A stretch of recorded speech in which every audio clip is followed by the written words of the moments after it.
Har Har Mahadev. Hello friends, আজকে আমি তোমাদেরকে বলবো আর্থিক সমস্যা সমাধানের উপায়। বন্ধুরা, তোমাদের যারা বিভিন্ন দিক থেকে বিভিন্ন রকমভাবে আর্থিকভাবে সমস্যায় জর্জরিত হয়ে রয়েছে, যে কোনো সমস্যার সমাধান তোমাদের এই উপায়গুলো আমি যেগুলো বলবো তোমাদের কিন্তু হয়ে যাবে। বন্ধুরা, যখনই কোনো তোমরা কাজে বেরোবে, কাজের থেকে যখন বাড়িতে যাবে, খালি হাতে কিন্তু বাড়িতে ফিরবে না।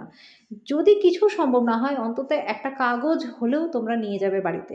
দেখবে সেই কাগজটাই কিন্তু তোমাদের জীবনে টাকা হয়ে রিটার্ন আসবে, বাড়িতে সুখ শান্তি বজায় থাকবে। বন্ধুরা, দ্বিতীয় উপায় হচ্ছে তোমাদের অবশ্যই মন্দিরে একটা কলা গাছ লাগাতে হবে। সেটা তোমাদের বাড়ির মন্দির হোক বা তোমাদের আশেপাশে যদি কোনো মন্দির থাকে, সেখানেও তোমরা একটা কলা গাছ লাগাতে পারো। দেখবে প্রচুর পরিমাণে অর্থ লাভ হবে। আর এই উপায়টা তোমরা বৃহস্পতিবার দিন করবে। বন্ধুরা, তৃতীয় উপায় হচ্ছে খোলা বাক্সে কখনোই তোমরা লবণ রাখবে না। এটা কিন্তু খারাপ প্রভাব ফেলে। বিশেষ করে যদি পারো তোমরা একটা কাচের জারে তোমরা লবণ রাখবে। এটা করলে পরে স্থায়ী লক্ষ্মী লাভ হয়। বন্ধুরা, অল্প করে চাল নেবে, 7বার সেটা ধুয়ে নেবে এবং সেটাকে ভগবান শিবের উপর তোমরা চড়াবে। এটা করলে পরে দেখবে স্থায়ী লক্ষ্মী লাভ হবে। এতে মা লক্ষ্মীর অচল দৃষ্টি তোমাদের দিকে আকৃষ্ট হবে।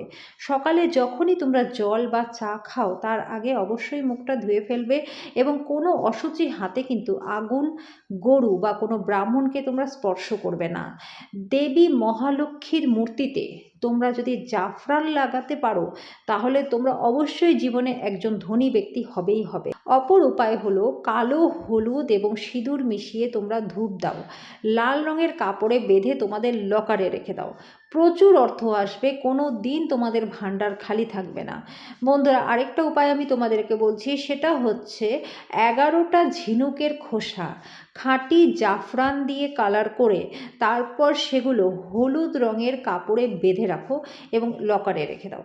দেখবে বিভিন্ন দিক থেকে আয়ের রাস্তা তোমাদের তৈরি হবে। যদি কোনো কাজ আটকে থাকে, সেটারও সমাধান হয়ে যাবে।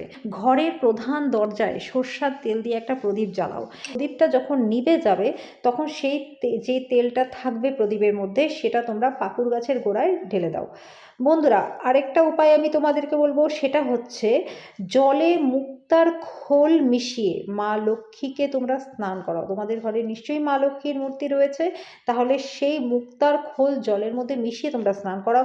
দেখবে খুব তাড়াতাড়ি আর্থিক সমস্যার সমাধান হয়ে যাবে। যদি কোনোভাবে তোমাদের কোনো কাজ আটকে রয়েছে অর্থ সংক্রান্ত বিষয়, বা কোনো পেমেন্ট তোমরা পাচ্ছ না, বা তোমাদের কোনো জায়গাতে টাকা আটকে আছে, যে কোনো দিক থেকে সমস্যার সমাধান হয়ে যাবে। টাকা তোমাদের হাতে কিন্তু আসবেই আসবে।